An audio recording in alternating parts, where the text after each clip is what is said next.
Welcome to the Scratch Golfer's Mindset Podcast. My name is Paul Salter, and I'm a triple-digit golfer on a quest to become a scratch golfer. I'm also a high-performance mindset coach and credentialed hypnotherapist with 15 years of experience helping high performers from all walks of life get unstuck and unlock their full potential.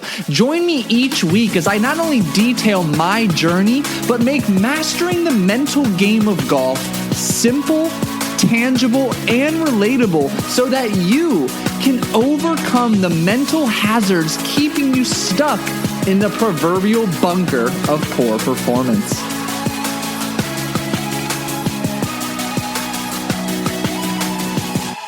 Hey, fellow golfer. Welcome back to another episode of the Scratch Golfer's Mindset Podcast. I'm your host, Paul Salter, the golf hypnotherapist, and I am excited to bring you into my world today.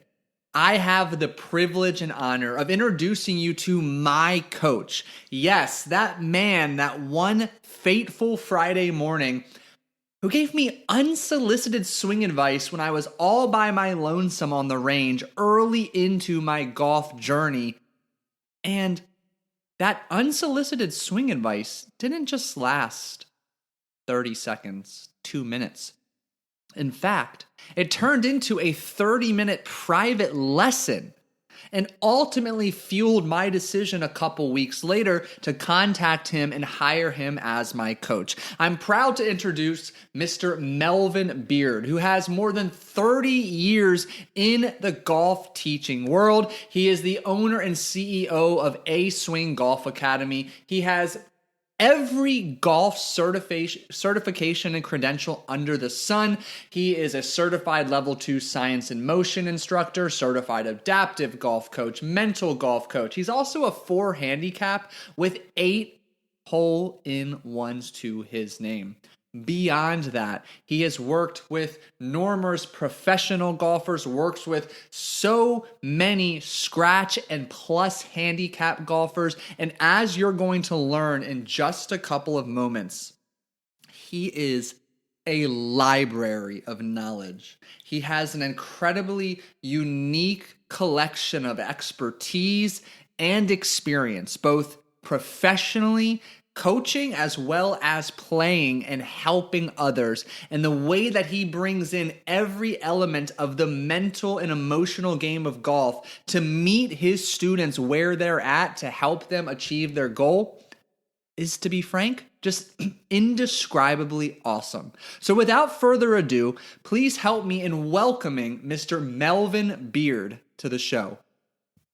Mr. Melvin Beard, welcome to another episode of the Scratch Golfer's Mindset Podcast. How are you, my friend?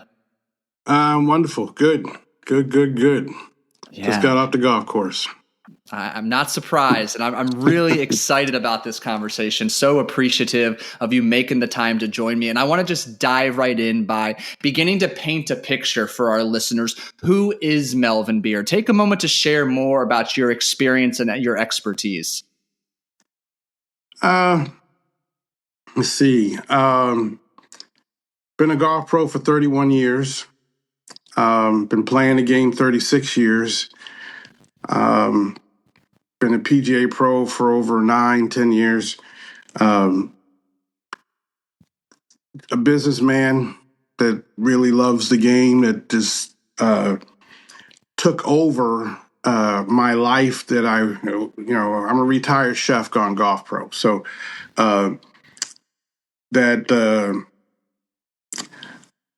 Gordon, Chef Gordon type mentality brought to a golf course. So the funny thing about that is I'm a passionate person, and when you do something that you're passionate about, you're not working. That's how I felt about food in the beginning, but the work hours of a restaurant just doesn't compute to me. So when I get the result out, now I started playing golf, and golf just kind of absorbed me. After my third hole-in-one, I kind of knew it was a little special, and it took me to 8. And as exhilarating as that is, teaching people, helping people, I'm a people person. To me, I got to be able to kind of give it back, and understanding it as well as I do. I've taught. I'm adaptive golf certified also, so I help wounded warriors, people that can't stand or they used to play golf, now they want to at least have the joy of at least being able to keep the depression off them and actually hit a golf ball again. Obviously, I worked for First Tee for some time and here in Tampa, and the bottom line is helping kids develop, helping juniors develop. My forte is taking a kid from 8th grade or 7th or 8th grade and being able to promise their parents in 2 years that they can get a golf scholarship or not. Are they really eligible? Are they a candidate to be able to better their golf to that level?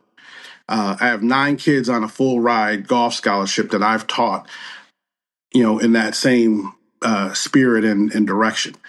One is on the LPGA tour now, but just getting to the stage of getting them a scholarship and be able to make that promise to their parents, and their parents are like, this is crazy. This is, next level is what I do.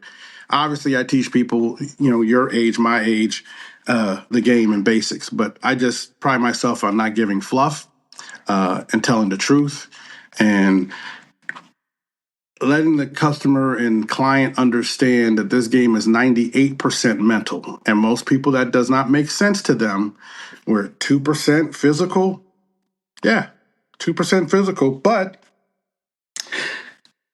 if you can get past the physical, you can deal with the mental, and the mental is what's going to sustain you when you have issues. The mental is what's going to help you forgive yourself when you have issues. And no one plays this game without having some kind of issue or flaw or hiccup or yip or inability that they don't, that they need help with. They got to get through it.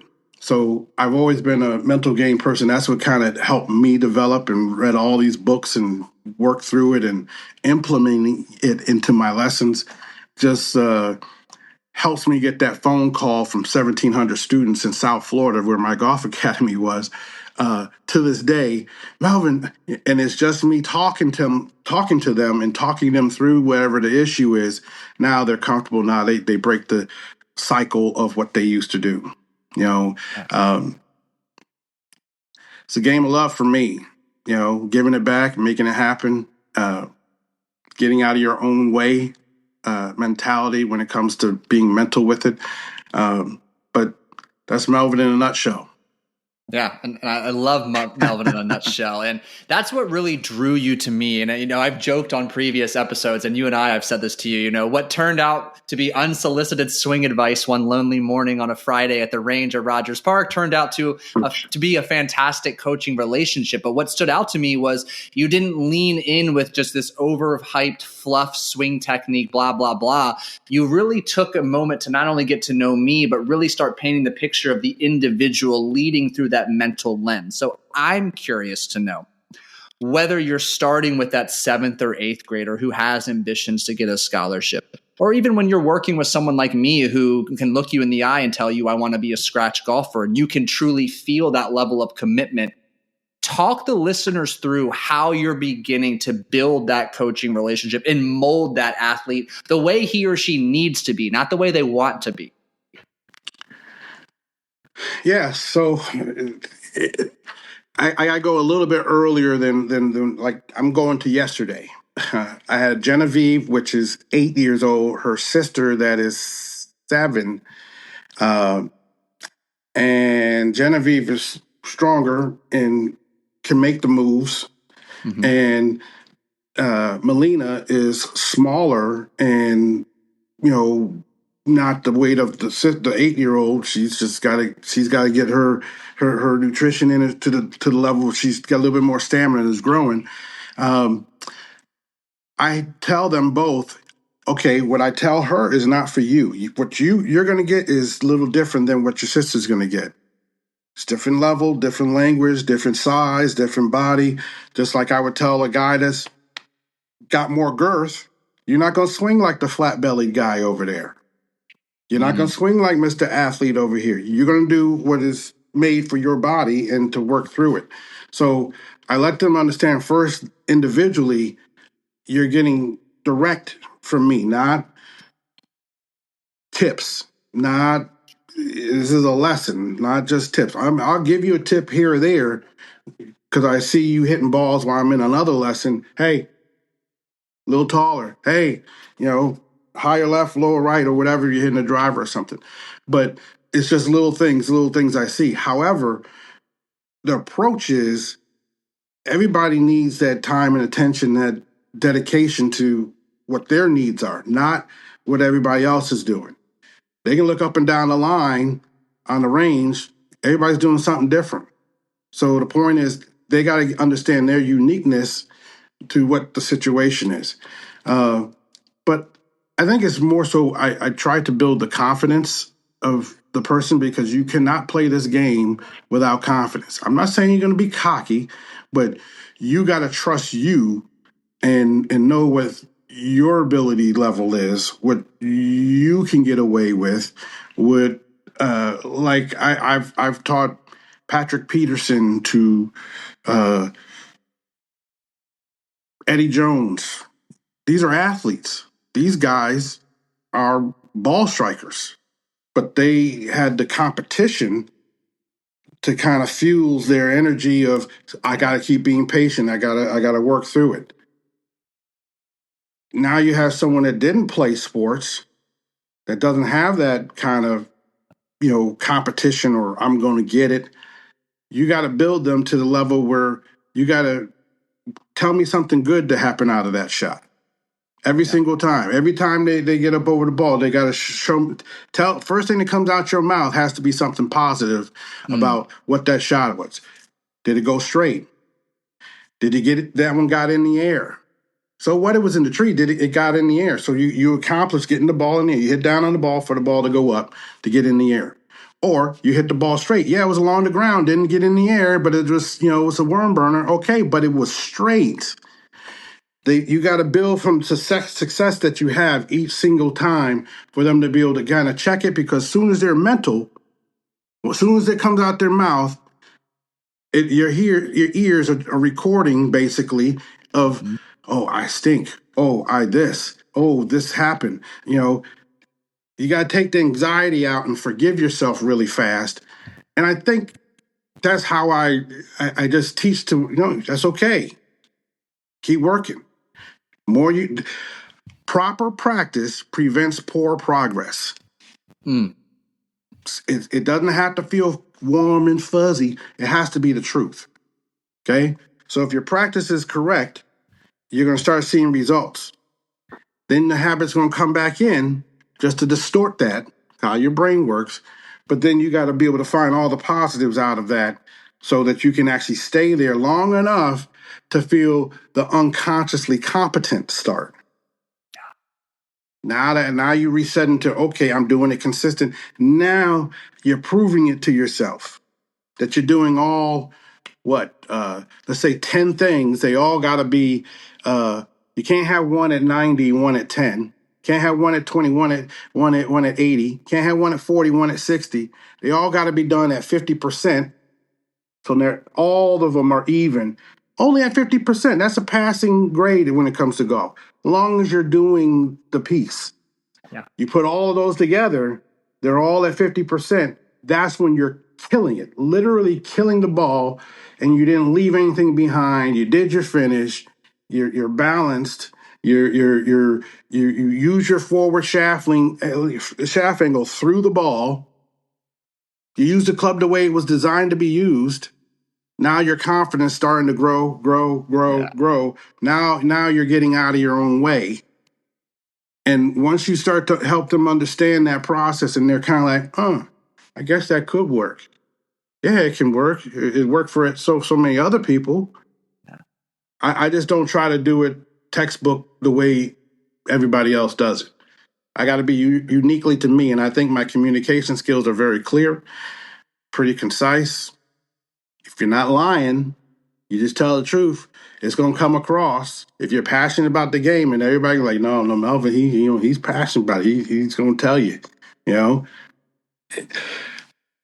Let's say for the first 15, 16 years, I knew I had a gift.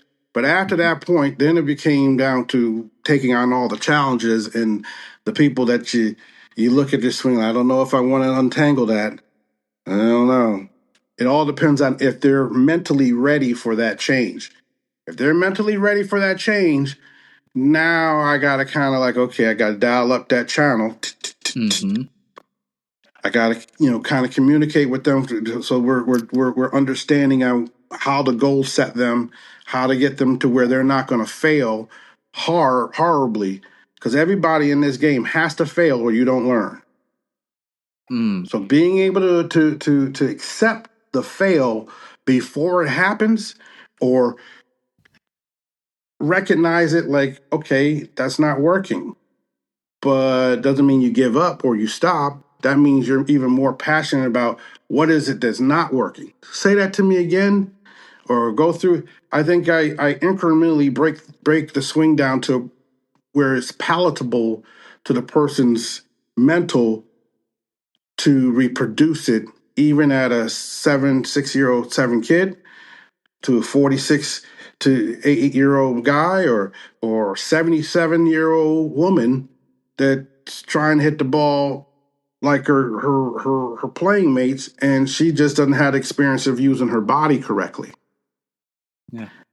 The real difficulty comes down sometimes is when someone doesn't have limbs and positions, or they don't have the flexibility because they thought the game was easy and they never really have to stretch to achieve. And this game is chess. You got to stretch. You got to work yourself, because you can't get to the position in certain positions, but you're only there for an eighth or a 16th of 1 second. You can't sacrifice your body for 1 second or 16th of a second. Once they start to understand it, like, oh yeah, that's a little more comfortable. Being able to talk in ways where they are able to palate this tough chess game that you chose to learn. Yeah. So it's you got to go to the person. It's like almost everybody has a dementia of golf. Dementia patients, you got to go to where they are. You ain't got to say, no, you got to come over here and do it my way. You got to go to where they are, or otherwise they're never going to connect with you.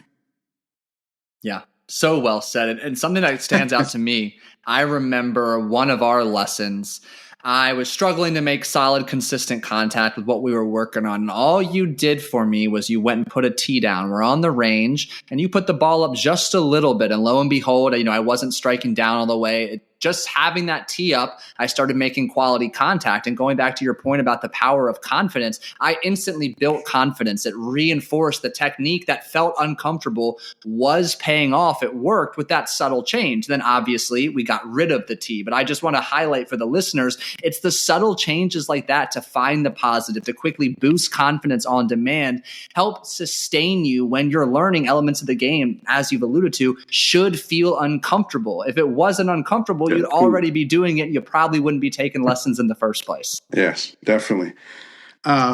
First thing first, is you weren't hitting the ball crispy, as we tend to say in golf, but I took the ball away because that was your target. Let's work off a tee. If you can aim at something small, you can hit something small. I think that was the Little Red Book. And in that small tee going in the ground, you push it all the way down into the ground. So it's like you're hitting the ball off the ground, but you have a little target. As long as you can feel that target, you have to listen to your hands and understand your hands are the only thing that's a grip. That's a vice on the actual golf club. So if your grip is wrong, your swing is wrong. It's that simple. But if you have a balanced grip and a grip that fits the clubs fit your hand. Because I've gone through 20 of those 30 something years of teaching the game was at Evenmore or PJ Superstore. So I know equipment, I know grip sizing and fittings and all the little details that goes with it, and all the club repair and shafts, so on. So if your grip fits your hand, and now the club becomes a part of your body, it's flesh and bone. Your new hands are your club head, your captain hook now. Yeah. If you got to pick up a glass of water, you got to get that club head on that water and get it to your mouth. Yeah, it's an extension, it's a prosthetic piece to get it to your mouth. But those are your new hands. And it's like, what's he talking about? I'm talking about the connection between your grip and what you're going to use. You're in the golf world. Now you can bring that club down to the ground and feel the weight of the head. That's what a waggle is all about. Otherwise, you're swinging a stick. Yeah. Turn the club upside down, swing the handle, swing the grip for a little bit. Now turn the club back around. Now respect the weight of the head. Now you feel the weight. Now you're not swinging a stick anymore. So when I took the ball away and gave you a tee, I took away the target. In men and our testosterone issues, our right hand issues, our right thumb issues, a dominant right hand, and doing everything in your life, brushing your teeth, combing your hair, twisting the doorknob, answering the phone, is all right hand. Golf, where's your glove? Left hand. Okay, so you got to let that lead to have forward shaft lean if you're going to use the club the way the club was designed to be used. Why are we going against that? So the point is, as you were missing, you were using it in man theory versus the way golf theory. And once you have the handle forward and the club head is right behind it, now your left hand is leading. Now you're going to have a propensity to hit down on the ball and get the ball up, and also carry it in the direction that you're aimed and or where your hands are leading the club face at the time of impact. So once you can get out of the way of that and you can hit a tee, well, you definitely can hit the ball because the ball just needs to be in the way of a good swing. So now we work on the fundamentals of getting the club back behind the ball, getting your shoulder behind the ball a little bit or even at least with it, and working your hips correctly so you're coming back through the ball with some lag a little bit and being able to keep your hands to square up to the ball. So you're striking the ball versus hitting the ball. Anybody can hit the ball. Anybody. Do they know where the ball's going? No. Can they control high, low, medium? No. Can they make a draw or a fade from hitting the ball? Sometimes, but most of the time it's a mistake. When you strike the golf ball, you didn't give the ball a choice. With confidence, you deliberately struck the ball. The ball goes where you sent it to from the angles and body position you had through impact. Sometimes you can double cross and you shape the ball funny way. Ooh, it came back to the fairway. Was it intentional? Hopefully. If it was skill, you didn't give the ball a choice. If it's skill, now you're striking the golf ball. Now you have intention. That's why I always say golf pros and low handicap players are ball strikers first. Then they can go out on the golf course and play golf and not get played by golf. They play golf. Now they can dissect the golf course the way it's supposed to be dissected. A lot of people play the golf course from the tee box to the green. There's issue number one. If you're into golf at my level, you've read, an architectural book about golf. They make the golf green first. Undulated kind of from what the trees are in the area, or kind of how is it going to be a dogleg, if it's going to be straight, if it's going to be uphill, downhill. The green is the trick first. Now, and that's the reason why it's 2 regulation putts on every single green, every single hole in that is called a golf course. Okay? So what happens there is now You got to get to the stage where you start playing the golf course from the green back to the tee box. Not from the tee box to the green. That's how you're going to play it.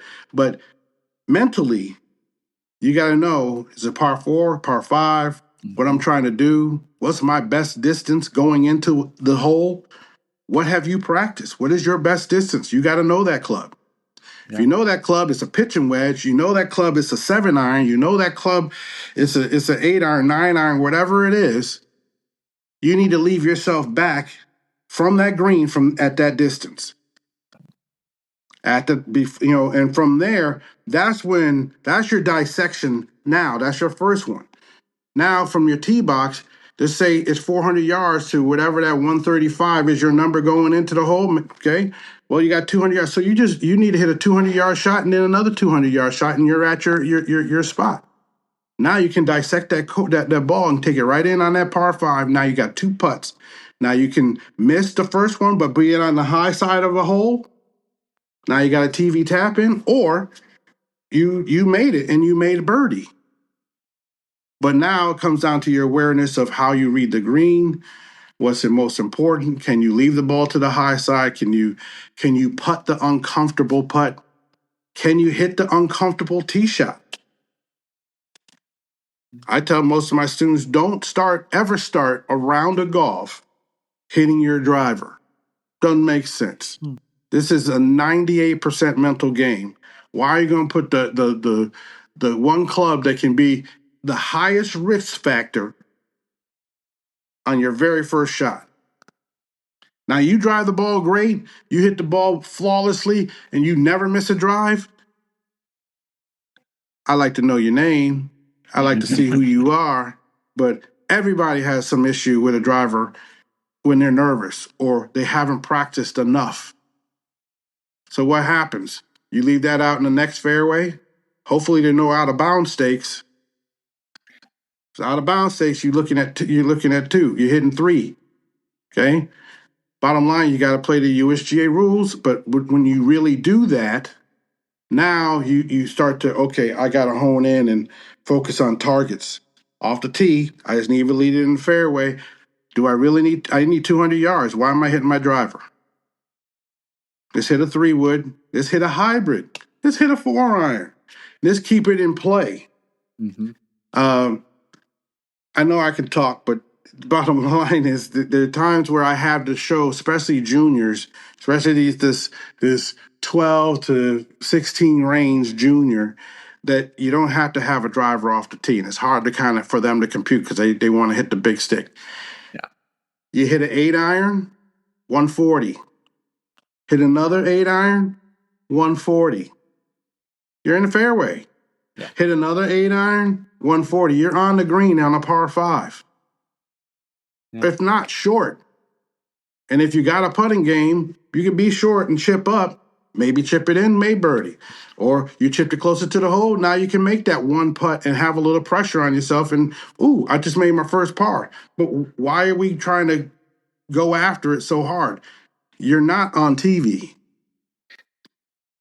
Yeah. Because sometimes people are hitting balls and they holding this ball. I say, okay, camera's off.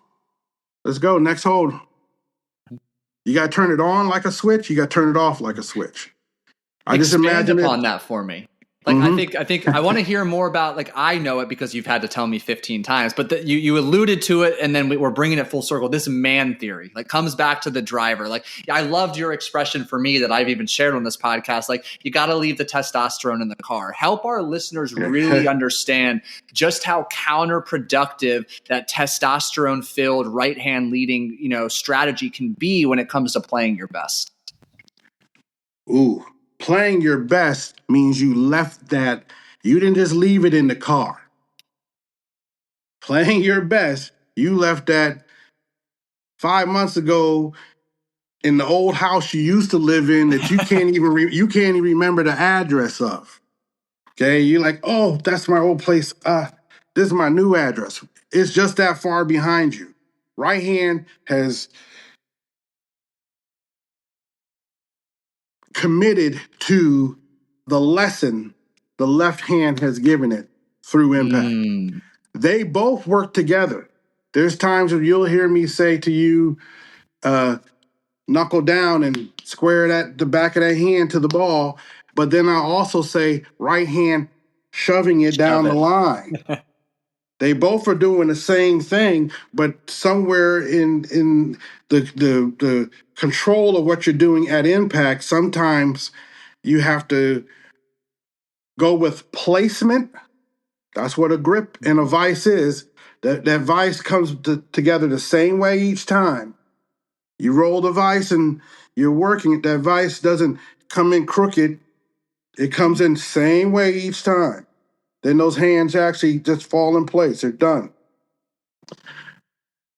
With that being said, there's no time for right hand to do more extra long trigger finger or go underneath. Now it's in the palm. That's all right hand trying to take over. When it's in the palm, now it's not a utensil. You use your fork and knife and grab your fork and knife in your palms and stab your food? I don't think so. They're utensils. You use your fingers. You got to actually cut your steak in the grain, against the grain.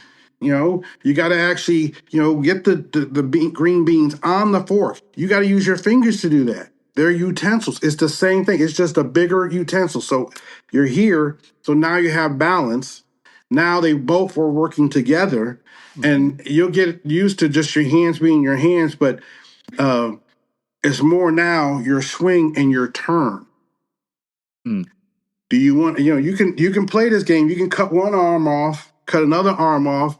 That's 40 pounds max. You want to swing with just your arms through the ball or half your body weight? What's going to hit that ball further? Half your body weight. So when you get caught up into man theory is give me club, bash ball, right hand. You have to think right hand, now that means forward and over. That's how your shoulders work, right hand in golf. Yeah. Well, technically what you're trying to get is like a figure eight where it's just the opposite. It's down to go through, not over to go through. Now you got to pull your left, you're out of bounds. Yeah. This figure eight drops. Figure eight is down, straight down, hips are out the way. Now you have some lag. Now you're coming into the golf ball. But this takes all this right hand and this dominance out of play. If this right hand is stronger at impact, up high, that's muscle man. Yeah. Bash ball. It's like the Hulk trying to play golf. There's and understand, you don't have to be all jacked up, muscled up to have that theory. That's mental. So technically, you want to have flow and touch, feel. The more, for example, I have a young girl that has some man theory, but she's got a blister on her right hand, right here in between, because she's trying to hold on to the club so firm. What happens? You get a blister there because your right hand is trying to work through and have that paddle kind of feeling through impact. Okay? What happens is now it's going against the grain of being a paddle, and now it's twisting and turning, and your right hand's trying to control against that twist and turning of this left hand knuckles turning down through impact. What happens? You get a blister. You're swinging at 7 or 8 intensity in your grip. It's bigger on the bottom, smaller on the top of the grip. It's like a wedge you kick underneath the door to keep a door open. Everybody remember that from school? You kick that little triangle underneath the door, keep the door open. Well, it's the same thing. It's a stopper. So the club does not need to, it won't, I can snatch on the club and the club won't come out your hand because it's bigger on the bottom and smaller on at the top. So the point is, it's made for you to actually have light grip pressure and take away some of the control of the man theory right hand. Everybody has to really watch and look. You can get your left hand in position, and this angle's going to your ear, to your shoulder. You need to be doing the same thing in your right hand, but you have to prostrate your right hand to get into place. These two fingers really, make all the difference if you keep them short or you got them long and your hands underneath. Now you're trying to control. Now you're trying to hit the ball thin in the first two grooves if you let the right hand take over, because it's going to come up early and then you're not able to hit down with your left and get it to your left side of your body. So man theory is like basically someone that wants to cheat the system, and I'm big and strong is the answer. If I can get Caitlin, a 6-year-old girl, to go out and play with her dad or play with another foursome that's out there, and they're like, oh, she's so cute, yeah, look at that, she's 6 years old, and she kicks their butt because she ain't trying to hit distance.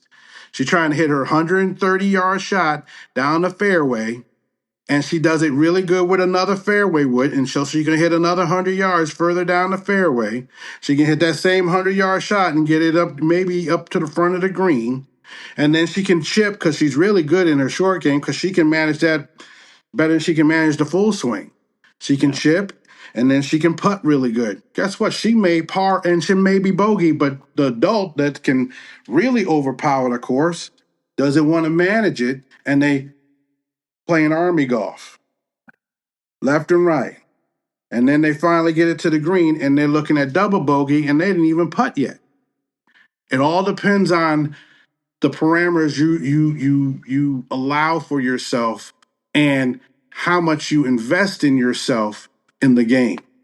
You put time in, you're going to tell man theory to sit down, shut up, go sit in the corner, get in the trunk, stay at the last address. He's got to pacify. He's got to learn how to cooperate for both hands to work, not work separately.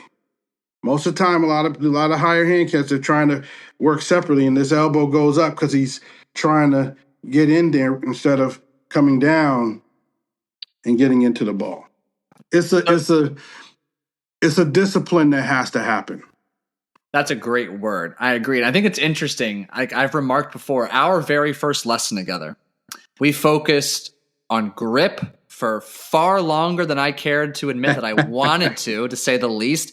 And we focused on putting, which was a great, now in hindsight, you broke it down so beautifully. Like, the greens the courses are designed greens first, meant to trick you, and then you reverse engineer. So I'm curious to know, as I spent, a couple hours with you that day, only focused on my grip and putting, and obviously we've expanded. For somebody listening who is truly committed to whether that be breaking 80, becoming a scratch golfer, what advice should they most ignore on their journey? What advice should they ignore? Thinking that there's one thing that's going to make their golf swing good. There is no one thing.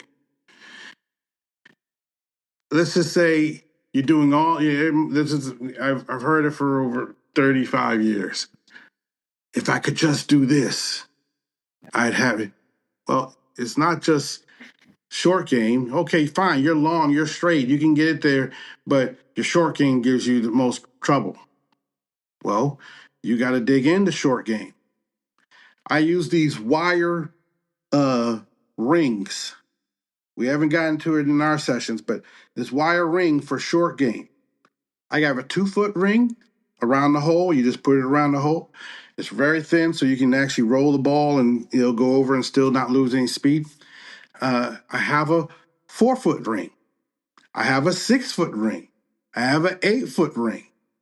Well, guess what? When people start to have you change their target of I gotta get it. You got to get it in that ring. That ring's big enough for you to leave your ball in there. Get it as close as you can. You're not trying to make it when you're in the beginning stage of it, but you can. And if you want to, but you have to understand your technique, especially in your short game, your chipping or your putting. You got to understand volume from a chip to a pitch to a chip putt to anything around the green. What you use has to be practiced correctly to the stage you understand volume. A pitching wedge is going to go further than a lob wedge. Lob wedge, you're trying to go over something. Pitching wedge, you're trying to use the ground to slow your ball down as it gets there, so you can be under more control as it goes to the hole. You just have to understand these theories and how it comes down to working to its flourishing. What you want to ignore, though, is that just if it's just one area, there's no one area. That one area is going to affect all the other areas. So it all has to be sound. It all has to be understood. And I've come across really great teachers in this game. I've come across really great PGA pros, US GTF pros. They're all the same. It all comes down to the passion and how they communicate to their client and how their client receives what they say. And it's unequivocally clear, not, I didn't get that. Or, yeah. Oh, yeah. Okay, I got it. All right, I understand. But they can't put it into practicum. Mm-hmm. You got to get it to a point where they can actually just kind of flow to what you're saying. No, get you here. They do it 2-3 times. Oh, now they're like, they give you that look like, oh, you ain't tell me it was like that. Wait, hold up. Let me work that again. Let me say it's like this, like, yeah. And guess what? Now you don't have to try to make something happen, because when they're in most situations, and it's anything, you're trying to make it happen. Here comes man theory. Oh, let me save the day. Let me save the day. That's what right hand does. Brushes your teeth, combs your hair, opens the door, on the phone. It's all right hand. He saves the day all day, every day. When you use your left, and the left is dominant, he's trying to intervene. He's the knight in shining armor scenario. I'm here, right hand. Well, guess what? You got to let that be the left, and they got to work together. Now you're working your whole body through the shot. Now you can hit that little flop shot to get you up and down, because you can hit the ball straight. You can get it in front of the green, but the short game's your nemesis, or the sand trap is your nemesis. It's just learning the shot and manipulating or convincing your body to hit the shot, and then it comes down to sacrificing your body for the shot. You might end up a little off balance, but if you're willing to sacrifice your body for the shot, you can actually pull it off better than you thought. Now that's when the chip-ins start to happen. This is when, that got up. Oh, I'm over the track. Oh, whoa, that stopped quick. Yeah, like the pros, because they sacrifice every single day. Those are $30,000 wedge shots. Those are $40,000 putts. Break up their purse over the shots that they took for those 4 days, and it breaks down pretty strong. You're like, what?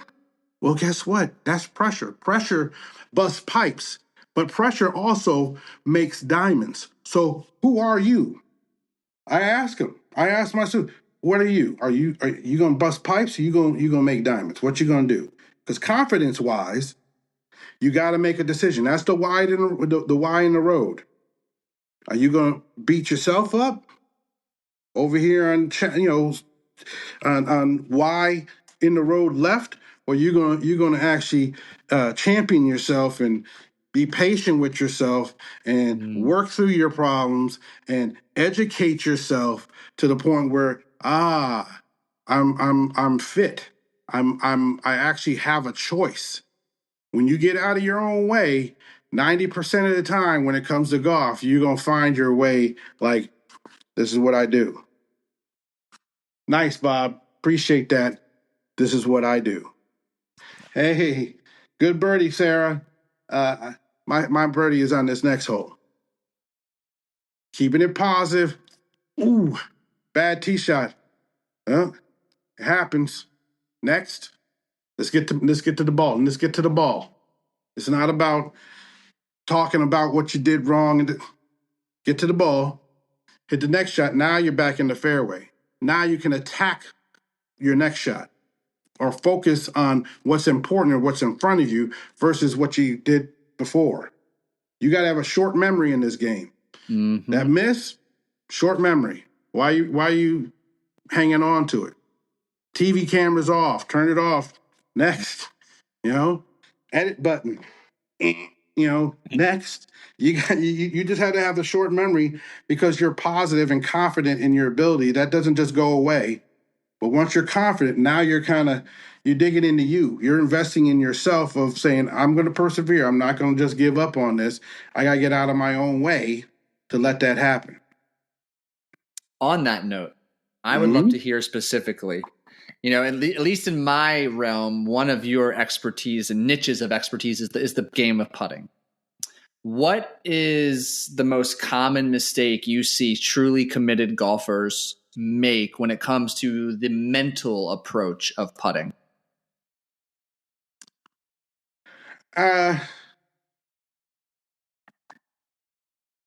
Attention to detail.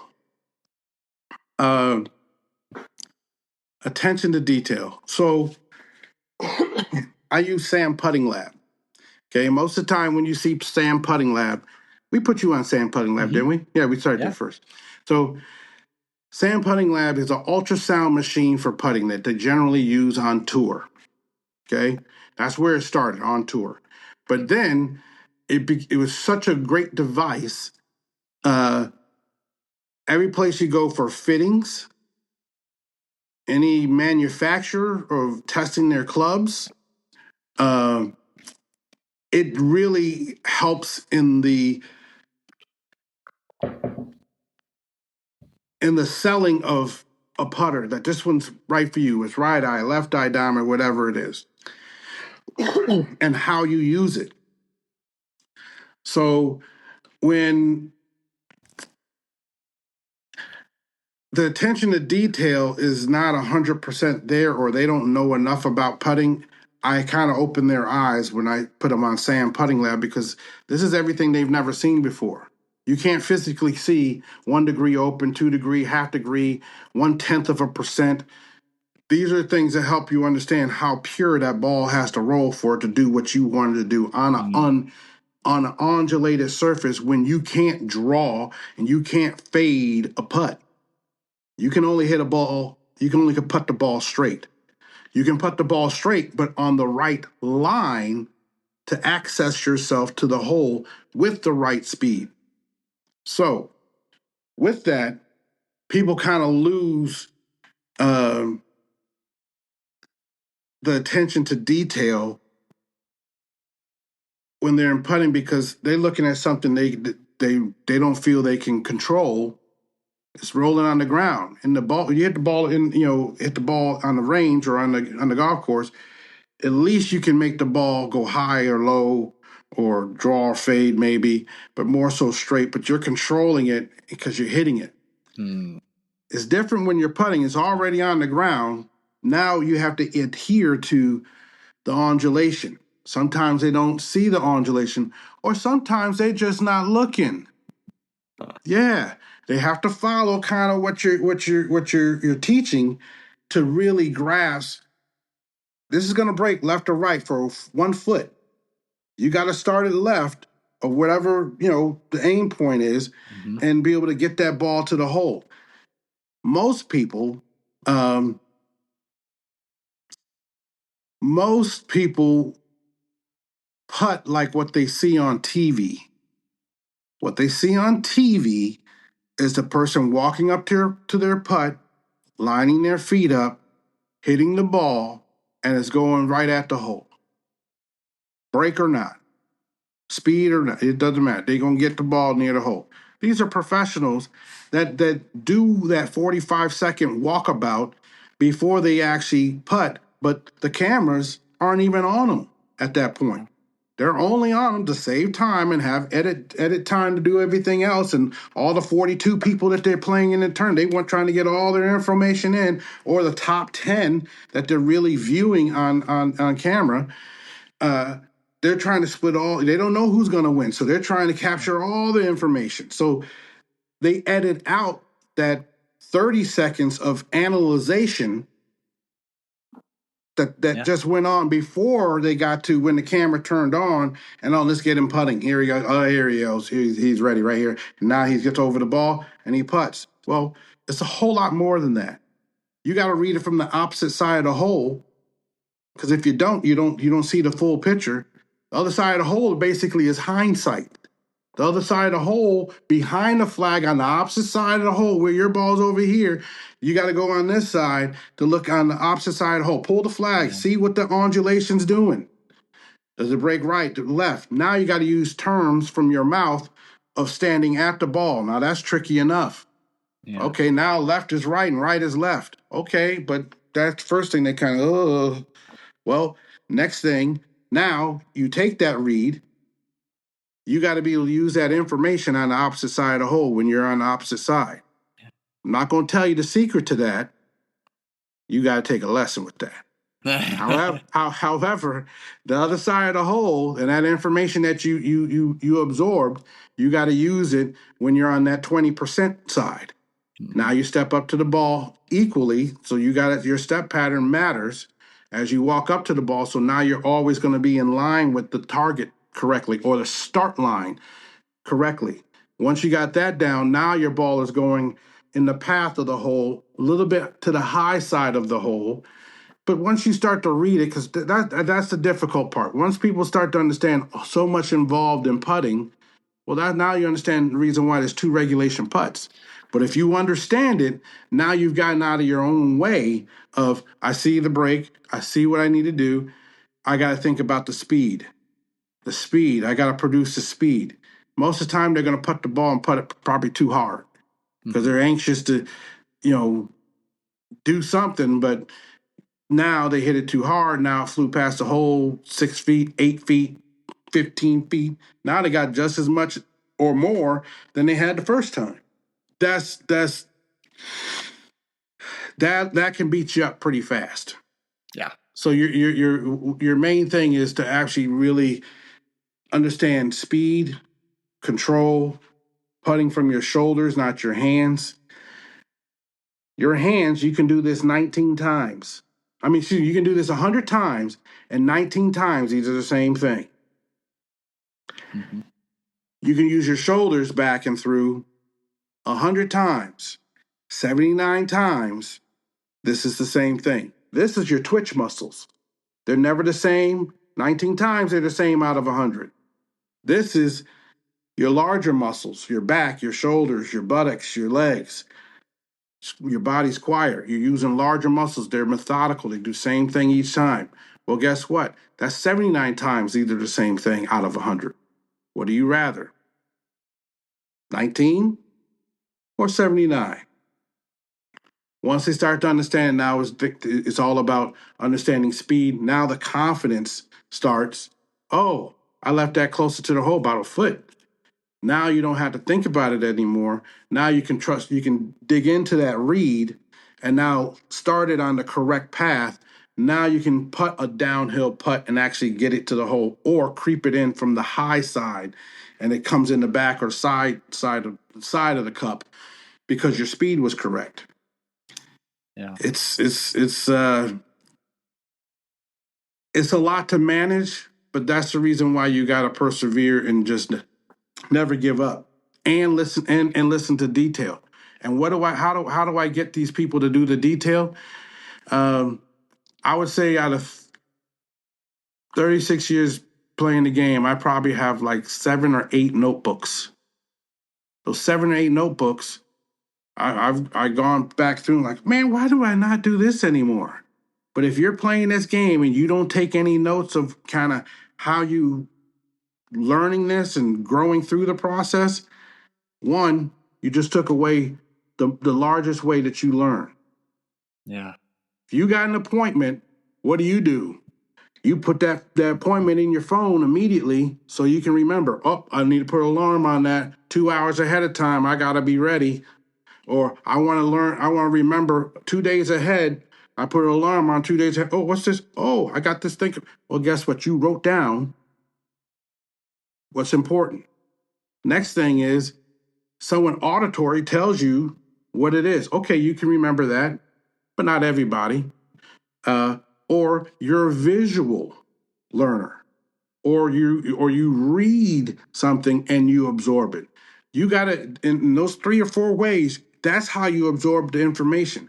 Everybody knows when they got in trouble in school and you had to stay after and you had to write on the chalkboard. I'm dating myself, but I'm going to tell you, I will not talk in class, da da da. I will not talk in class 50 times, 100 times on the board. Guess what? You stop talking. You got the point. You have to get to a stage where you're going to make some notes of what you're trying to do, not what you don't want to do, but what you're trying to do. Everybody, I don't care who you are, you all learn the same way.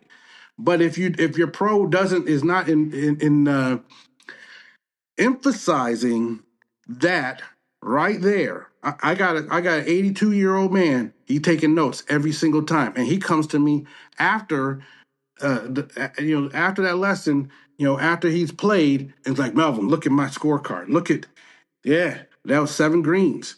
That was this, that, so and so on. I didn't get there, but I ended up bogeying. But if it wasn't for those shots, that would have been a par. And he got to a stage where now he's starting to trickle down, down, down, down. Now he's playing better than his buddies. Unfortunately, all he has to do is find some new buddies that challenge him, Now he's still progressing in the game. Not that you're gonna give up your buddies, but I'm just saying you got to also incorporate some challenge for yourself, not just beat up on your friends all the time. But what I think the attention to detail is the totally most important part when it comes to putting, because everybody thinks, oh, just look at it. I'm gonna go through the stage, but there's a little secret there that your pro is gonna say, okay, now you ready for this? And let's see if you're listening, because your stroke is one thing. Now, to be able to capitalize that and actually make this, I never forget. This is the secret of what makes it work. You have to kind of be able to you have to be ready for it and be able to, like I say, do you need to look at your feet when you walk? And they like, what? Are you 75 years old? You have trouble. You got to look at your feet when you walk, or you're going to trip. Oh, no, I'm good. I'm good. Then look at the hole. Look at the intermediate point. Once that starts to happen, now they're like, I never took my eye off of that. That ball went in or was where it needed to be.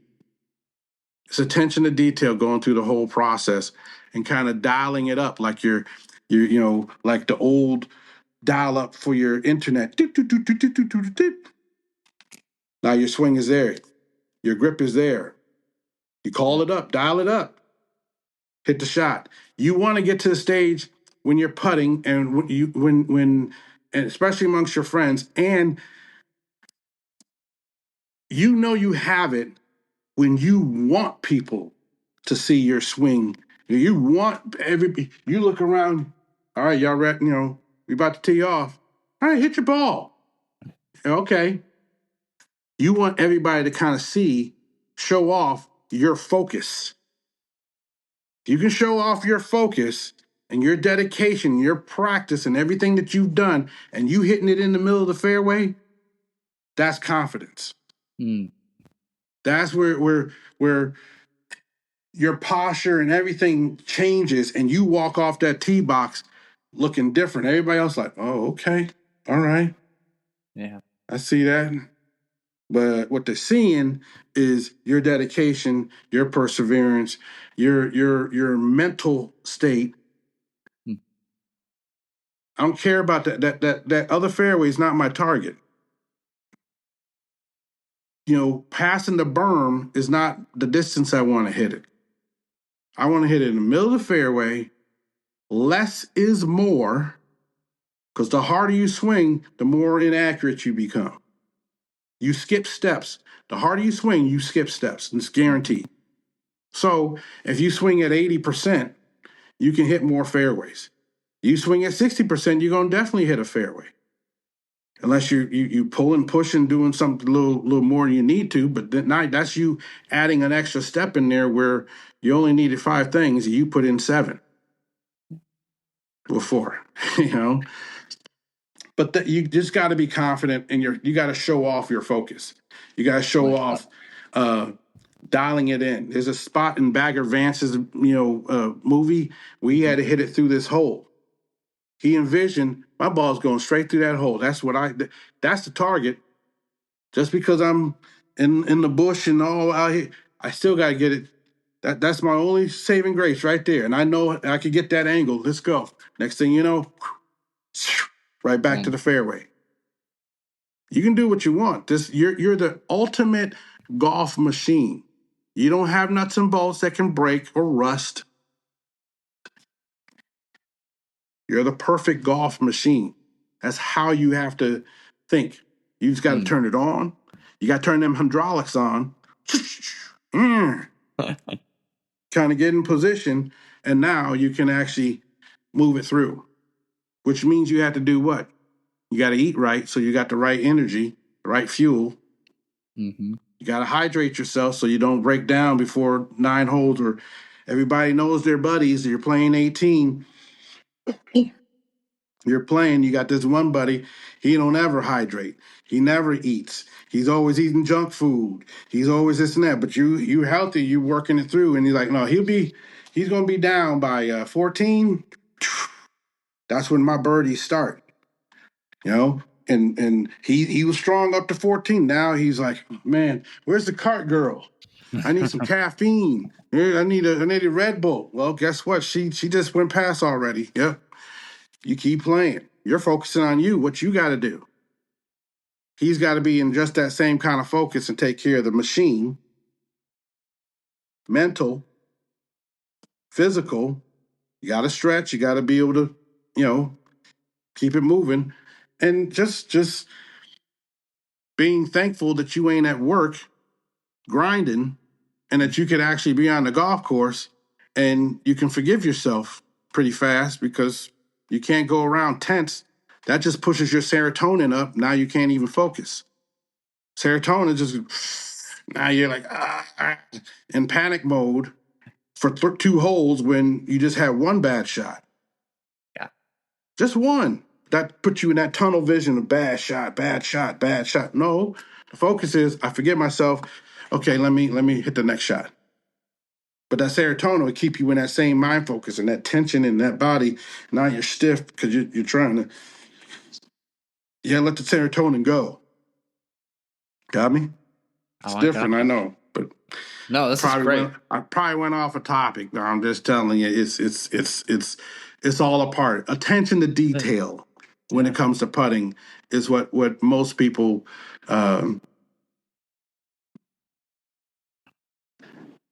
Most people just they lose a little focus there. I say they don't know, they don't care, they rush, because I'm guilty of it. Because they're doing what they see on TV. It's an edited version.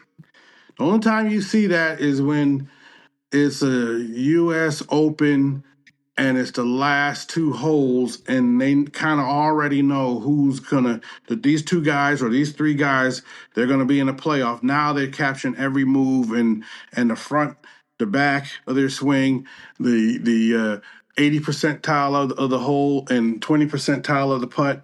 They're looking at it, they're filming the whole thing. Oh, he's reading it. He's doing this. He's there. He's this. He's that. And it all comes together. But they've also rehearsed it. They've also understand their speed and their control. and their shot making and what they do to get there. Bingo. You know?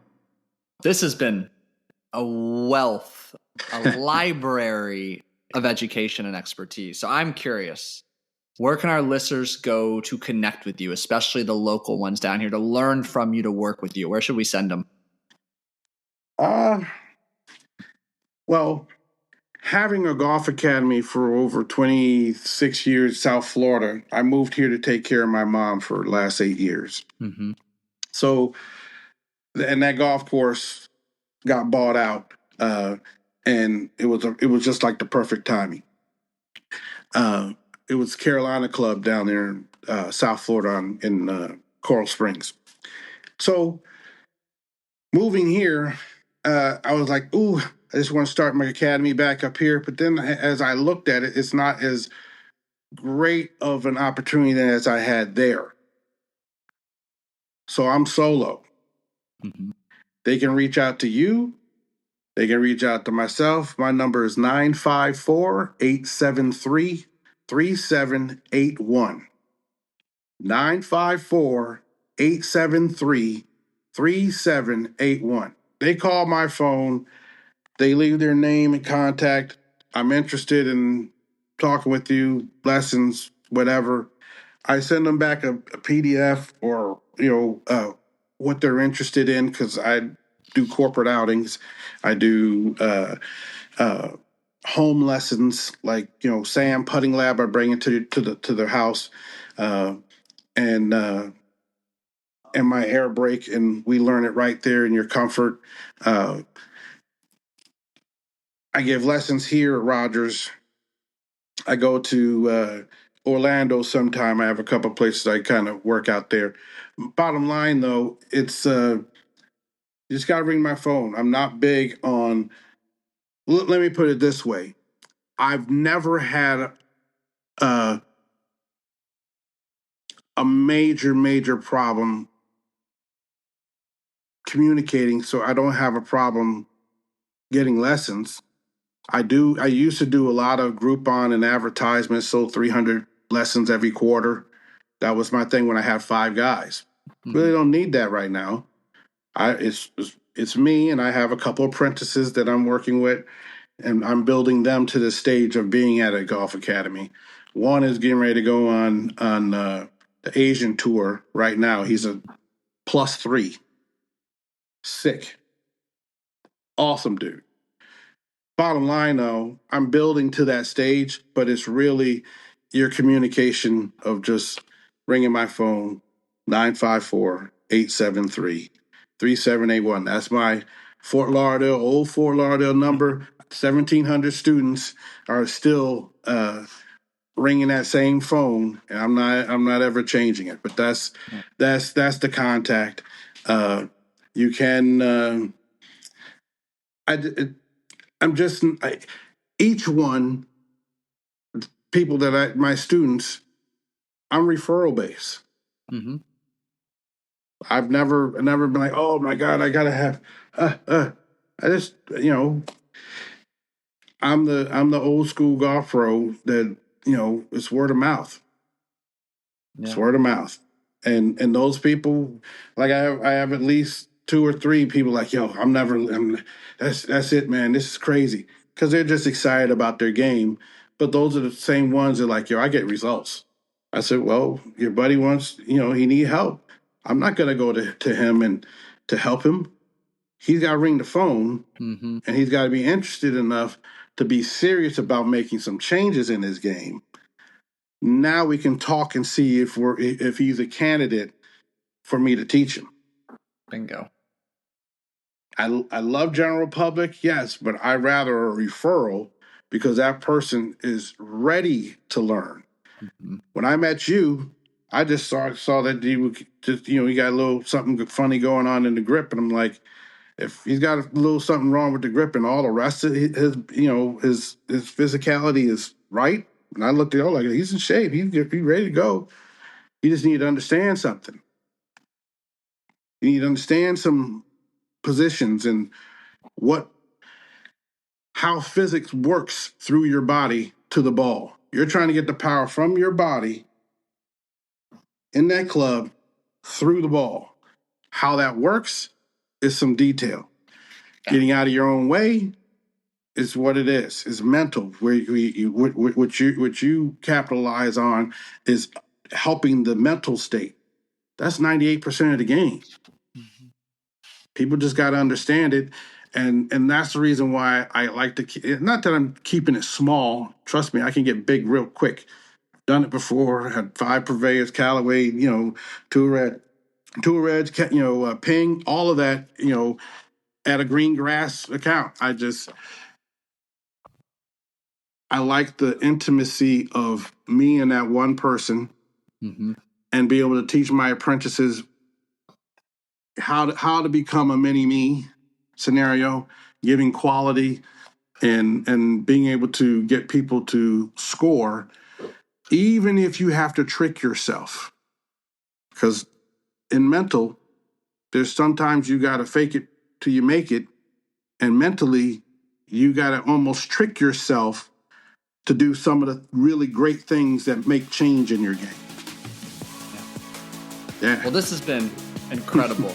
I thank you so much for joining us here, and excited to, like I said, or like Melvin said, everybody listening, if you are local, if you're coming down to visit, connect with me. I will gladly set the two of you up for a lesson if you are indeed a right fit for him. And for those of you listening, if you found today valuable, taking 30 seconds to share this masterclass, this wealth of knowledge with a friend, a fellow golfer, is greatly appreciated by both myself and Melvin. And with that said, have a fantastic week of practice, of playing. Hit them straight, and we'll catch you in the next episode. Awesome.